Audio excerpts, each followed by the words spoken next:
Inflation is undeniably out of control, seemingly, and it's starting to affect the average person. The cost of living crisis really is hitting home now, not just for your average lower income family, but for everybody. And inflation is one of the things where, for most people, bar people who own the assets which cause inflation, for most people, inflation is indiscriminatory. Inflation doesn't care if you're young, you're old, you're from a poor background, a rich background, you're a man, you're old. Inflation doesn't care. Because we all use a certain currency, whether it's the pound, the dollar, the euro, and all of our money gets deflated if the inflation rate massively changes. So here's the crazy thing, right? This is happening now at a staggering pace. The example that I just gave of £25 being the equivalent of what £20 would have been only 4 years ago here in the UK is a shocking example of this. And here's the thing, it's probably not going to get better. It's probably going to get worse. I just made a video where I spoke about inflation directly. It's going to be out today.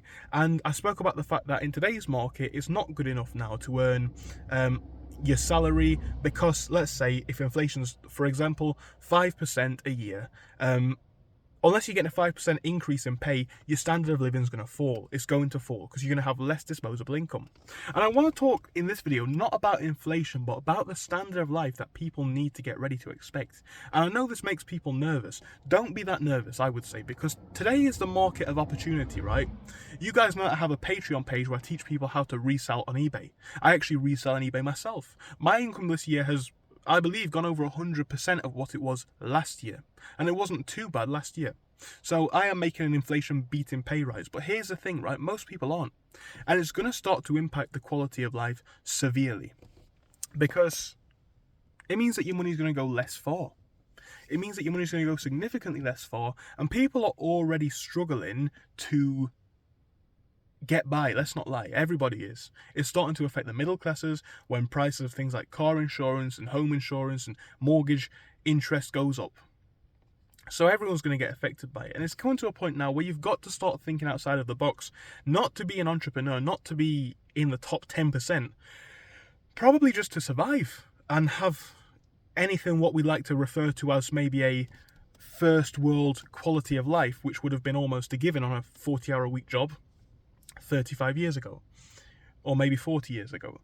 You now need to do more for it and do it in different ways, because like I say, you are losing a quality of life, or some of your quality of life, if your inflation figure is higher than your pay rises. So now we basically need to get to a point where we acknowledge this. So we need to either expect more from our employers in terms of higher rates of pay, or we need to find a way to break out of the box. Now, this is a really interesting catch-22 situation where kind of we're screwed if we do, we're screwed if we don't. And what I mean by that is, the answer is to increase your pay. But to look for a higher paying job is rare. They're not going to be many for people who have low skills especially, or even decent skills like a degree, but no career experience. So you're going to struggle to find a higher paying job, all whilst at the same time you need money to sustain your current lifestyle. So you kind of, you can't escape on one end, and on the other end, you can't find better opportunities because you're also trapped. So you're trapped on both ends. Now, what is the answer? What is the solution? A lot of people obviously like to make the argument for going abroad, and for a lot of people that has been an option. For a lot of people that could be an option, but call me old-fashioned, I don't think people should have to if they don't want to. If they want to, fair enough. But I don't think people should have to leave their country of birth in pursuit of a better life, right? And here's the thing about the UK. The UK is a very, very good quality and standard of life for those who have money. Especially a lot of money, especially places like London and Manchester. If you've got money and you live in these places, you've probably not seen very much economic decline in your lifestyle in the recent years, and that's just a fact of it. But that is not the argument that we can make for most people's lives, because most people don't live like the elite. So if you don't, here's the thing, right? If you don't want to leave the UK in pursuit of a cheaper country, or not even the UK, right, the US, and from what I can tell, I don't live there, so I can't say, but a lot of Europe, especially the west of Europe, if you want to maintain a quality of life, you've got to make inflation-beating income, at the least, right? Because whether you are attracted to the traditional career path or not, it's less about status now. It has to be less about status. I don't care if I am a CEO of a company and it sounds great if I don't make enough money to fill up my car at the end of the month, right? It doesn't matter to me. And you guys need to make that detach that. I would say for myself, I'm not going to give anybody advice. It's not my place. I don't care. No offense. I'm not saying that to be rude. I'm not saying that to be mean. I'm not saying that to be hurtful. But I don't care, right? I manage my finances. You guys have got to do the same. It's difficult enough for me to kind of grow my money without trying to explain for other people. But you need to either be investing in a place where your money is beating inflation. Because here's the thing, right? Adjusted for inflation, let's say again, inflation's 5%. If inflation's 5% and your assets are going up by 6%, you're not beating inflation by 6%. You're beating inflation by 1%, right? Because adjusted for inflation, well, 5% of it's already gone due to the fact that the money's just devalued. It's unsustainable to keep your money in these old systems because they're not working. I'm not saying that you need to go crypto. I'm not saying that you need to go stocks. But here's the thing, right? The richest are getting richer, the poorest are getting poorer, and things like this do deepen the divide if you think about it. It's obvious common sense. It's obvious economics. You know, a lot of the money gets filtered up to the top, and it's going to become more difficult as inflation continues. Because again, inflation, people think inflation is a bad thing. Well, inflation is only a bad thing if you don't own the assets, right? Let's say property inflation. Property inflation for the likes of me and probably you trying to get onto the property ladder, if you're my age or around, let's say 20 to 30, and you're trying to finally move out of your parents' house and start your career in a big city or something like that, or even just build a life for yourself, right? Property for us is a miserable market. Property inflation is a bad thing because it means that our rent goes up 5-10% at the end of the month, year, whatever.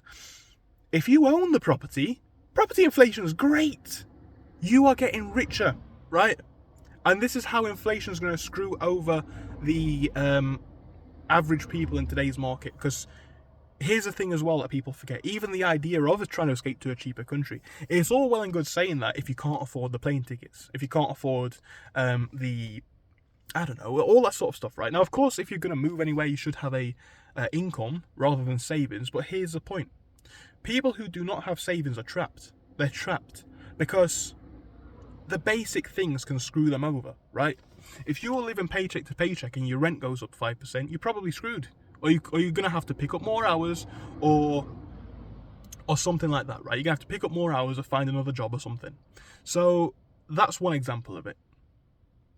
Where does this end, right? The systems in place are not going to work for us like they did for our parents and our grandparents especially.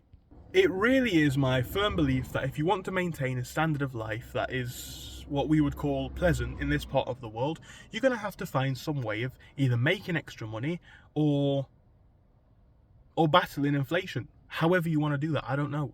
But again, if you're losing, let's say 5-10% of your money's value every year, every 5 years, every 10, like again, the example that I gave, if a £20 note is what £25 would have been just a couple of years ago, think about the actual percentage of money that's been lost in terms of quality, value of money, real terms, meaning of the money. This is not sustainable, and it's going to come to a point where people are just battling to get by. I made a video the other day talking about the concept of the 70-hour work week being the new normal, because again, if you're not salaried, if you're a pay per hour worker, which a lot of people are, these are the jobs that generally pay less. Obviously not always, but generally these are the minimum wage jobs or the lower pay jobs. You're going to have to up your hours to just afford your rent, right?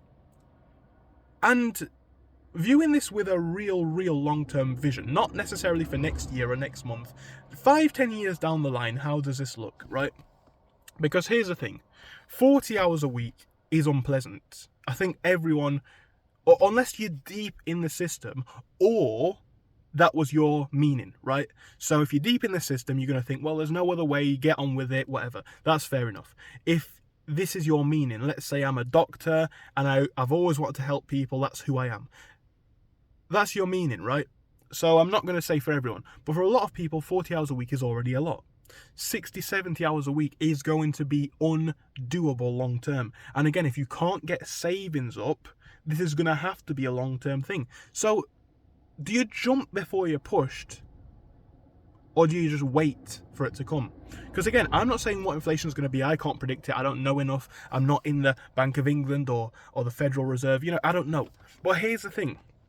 just going off not opinions, not predictions, history, if inflation's anything like it's been for the last 10, 15 years, you're going to be working 50 hours, 60 hours. You're going to have to up your income by, let's say, 5% a year, 10% a year maybe, just to have the standard of life.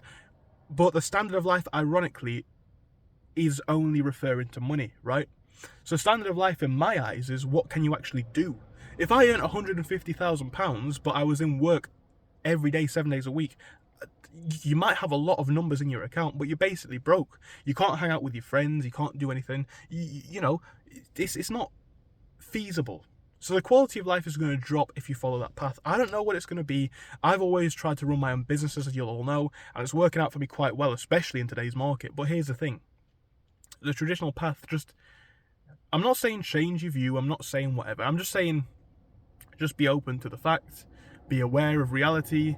And if you're aware of that kind of stuff, you'll be in a much stronger position, because at the end of the day, today's situation is tough, and it seemingly is only going to get tougher.